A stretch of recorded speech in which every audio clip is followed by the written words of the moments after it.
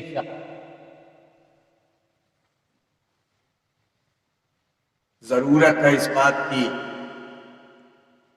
کہ ہماری روزی میں کہاں کہاں سے غلط چیزیں آ رہی ہیں، اس سے پرہیز کرنا چاہیے. اور کیسا ہی معاملہ ہو، نظر انداز کرو، سچ کے علاوہ غلط کرو. اب بتا دیں جھوٹ بولنے کے بارے میں، ہم تو بہت لمبی بات نہیں کرتے، صرف اتنا ہی بتاتے ہیں کہ ایک عامل صاحب تھے، انہوں نے عمل پڑھ کر کے ایک موکل کو اپنے قبضے میں کر لیا. موکل نے کہا ہم آپ کی فرما برداری تو کریں گے، مگر ہماری ایک شرط ہے، وہ یہ کہ آپ کبھی جھوٹ نہیں بولیں. سچے آدمی تھے اور کبھی نہیں جھوٹ بولے. اب وہ تو لگا رہتا تھا ساتھ میں، وہ موکل جو حکم دیتے تھے وہ کرتا تھا، جو حکم دیتے تھے وہ کرتا تھا. یہ ان کا عادت تھا کہ اس کو اس کا موقع ہی نہیں دیتے تھے کہ وعدہ خلافی ہو جائے. ایک دن اس نے ترکیب کیا کی، ایک بچے کو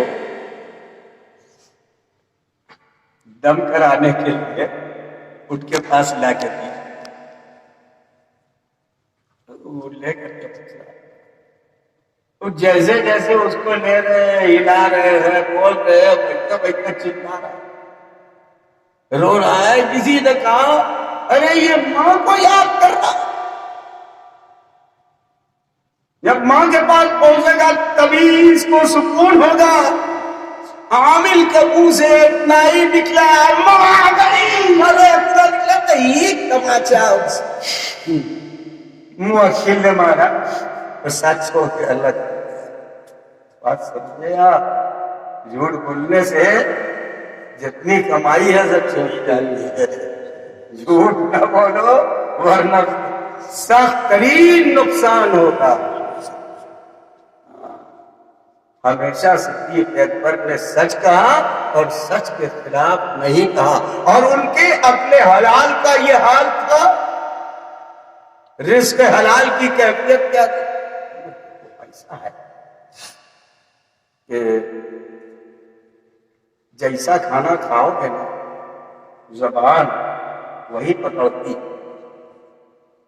حضرت ابوبکر صدیق رضی اللہ تعالی عنہ کہ یہاں کھانا دسترخوان پر چنا گیا، آپ کے خادم نے کھانا لگا دیا، آپ نے ایک روٹی کا لبادہ توڑا اور اس کے بعد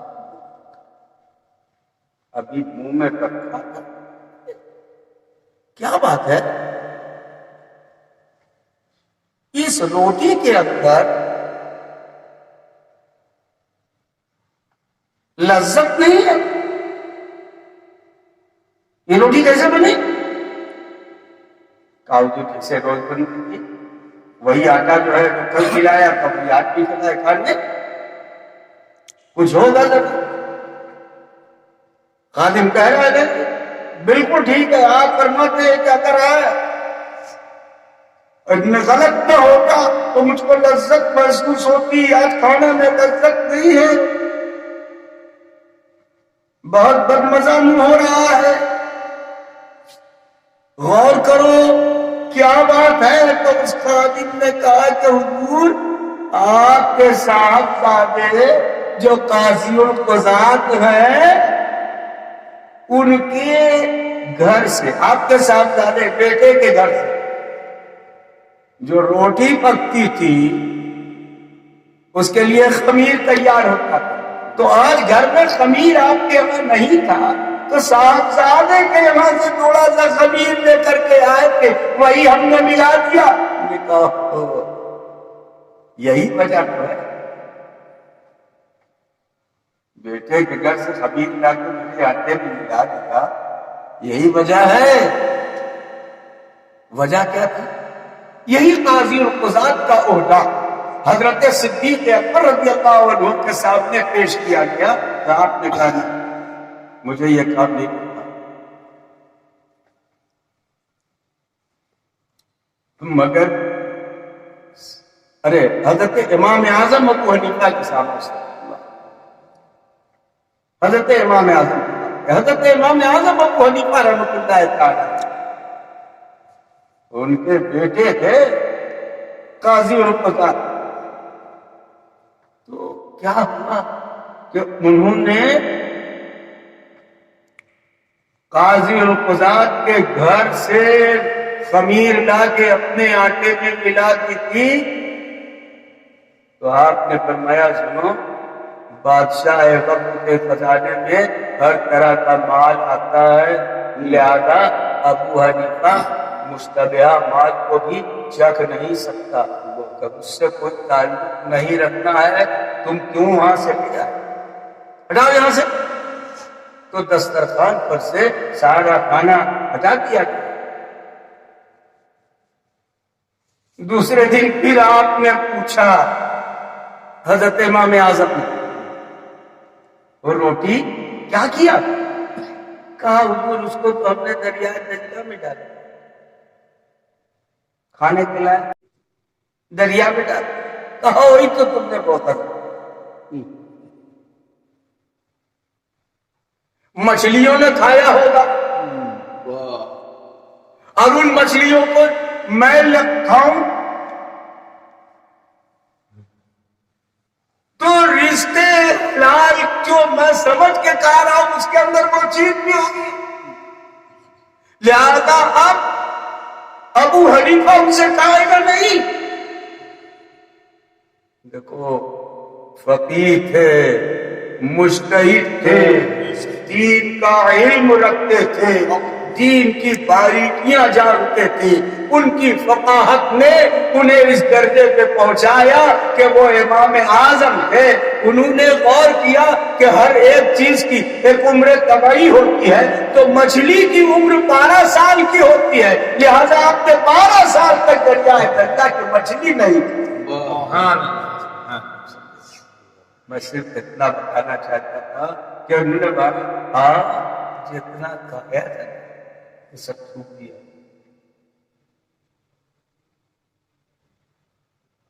اب سنو, حضرت صدیق اکبر رضی اللہ تعالی عنہ کے غلام میں بھی جو زمانے جاہلیت کی کمائی کا پیسہ تھا اس میں سے سامان لا کر کے آپ کو بنا کے کھلا دیا تھا, تو آپ کی طبیعت بگڑ گئی اور آپ نے پوچھا یہ کہاں سے آیا کھانا کہ مجھے اس کے اندر خرابی نظر آتی ہے.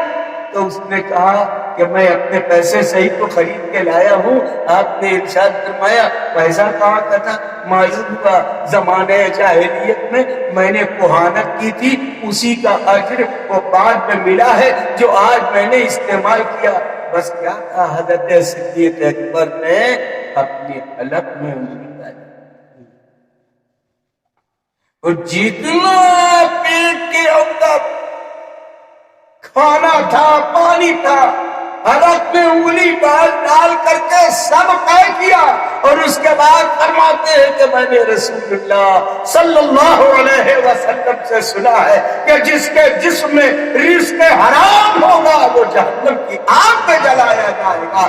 اس لیے میں نہیں چاہتا کہ میرے جسم کے اندر ایسا کھانا ہو اور ایسی. بس بہت سی باتیں ہو گئیں. اللہ اس میں سے جو ہدایت کی باتیں ہیں اس پر ہم کو آپ کو سب کو عمل کی توفیق عطا فرمائے اور پروردگار ہمارے گناہوں کو بخش دے. مولانا صفات الرحمان صاحب کا شکر گزار ہوں. کہ انہوں نے مجھے اس موقع پر یاد کیا. اللہ تبارک و تعالیٰ ان کی عمر میں برکت عطا فرمائے. وآخر دعوانا الحمدللہ.